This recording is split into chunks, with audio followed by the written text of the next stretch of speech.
first started coming to Navos, I was referred by one of the many doctors my daughter and I had been going to after a fear of possible inappropriate touching with my daughter, and I was already going through divorce. Therefore, I was already actually looking to put her in counseling to make sure that she was going through some normal changes a 3- and 4-year-old would go through. Being a single mom, I didn't know what I was going to do because I had been a stay-at-home mom. So my whole life started over at 36. Our families in particular face a lot of challenges: poverty, intergenerational trauma, addiction, mental illness themselves, domestic violence. Some of our families have trouble with finding stable housing, and this is a population that hasn't had access to infant mental health services in the past. Those are the kinds of families that come to us for help. They're really looking for us to be able to help them out with what's going on with their children, and they want a better life for those kids. These families have a lot of needs and they don't have a lot of resources, and often the parents are struggling with their own mental health issues, and so they don't necessarily have the capacity to be able to go out and get these things for themselves. The minute I walked in, it was a connection with the therapist. My daughter went up, she hugged her, and the therapist was very sweet about, I like hugs too, however, we don't know each other very well. And the very first thing, working on boundaries, when I had had a scare about boundaries for her, made me just solid know that this was it. At Navos, along with doing the basic work of the mental health field that we're contracted to do, every single department is working on at least one cutting-edge initiative. Mindful Beginnings began as one of those initiatives where we partner with the clients to transform lives. The primary goal of the Mindful Beginning program is to help parents think about their own internal experiences that they've had across their lifespan and how those experiences influence their parenting and their relationship with their baby. And so the parents may come to find us because of terrible circumstances or horrible events. Our message to the parents is that you have the capacity to be a wonderful force in raising a very emotionally healthy child. And that may be news to some very discouraged parents, or news to parents who weren't treated that well when they were children. Everybody needs a support system. I can't talk enough about the importance of being able to have some kind of complete care. Counseling is a part of it, and the therapy is a part of it, but it is all those things that people have to do on a day-to-day basis that sometimes are the things that end up breaking them, I think.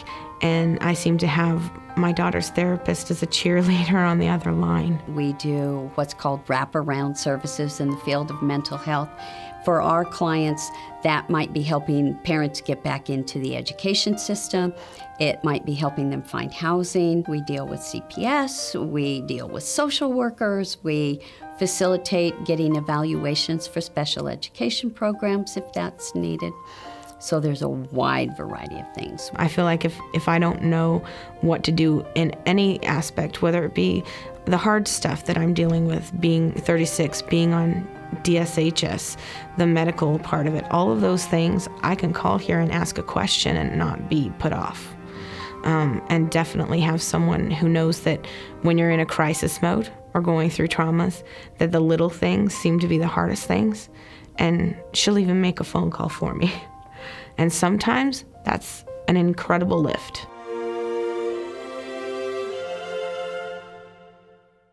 Our organization has had a long history and tradition and culture of focusing on resilience and recovery. Resilience is the capacity of people to spring back and to grow and to have meaningful lives even though they've had terrible challenges. Recovery is the whole concept that people who have lifelong mental illnesses, who may have lifelong psychiatric symptoms, that doesn't need to be what their lives are about.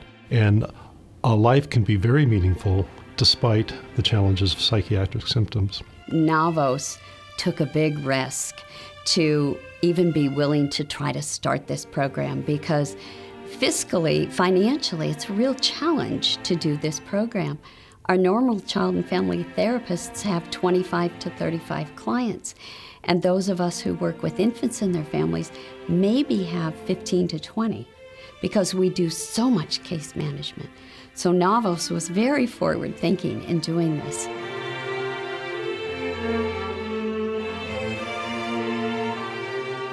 A lot of the research out there tells us that these are kids that if we don't intervene early with them, especially the ones that are in situations, like, for example, where they're neglected, that they're going to end up being the kinds of kids that you're going to see in juvenile detention. They're going to be in group homes later. They're going to end up costing society and all of us a lot of time and energy and money. And that if you just spend a few dollars when they're younger and you really help take care of some of these things, that they end up being healthy, happy, productive members of society. They have jobs, they have families, and they're able to do the things that we all want to do with our lives.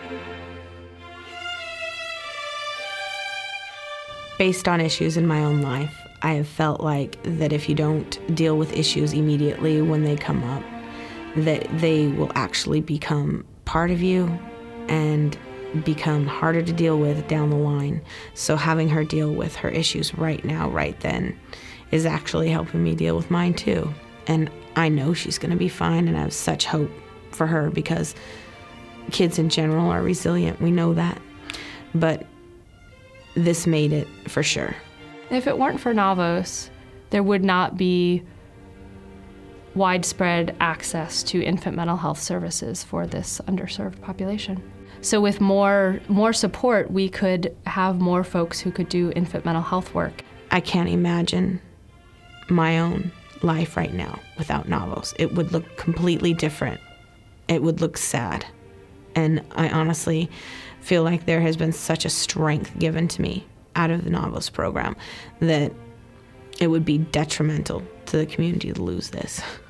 It would be really great if every family who has a young baby would be able to have the kind of work that we do.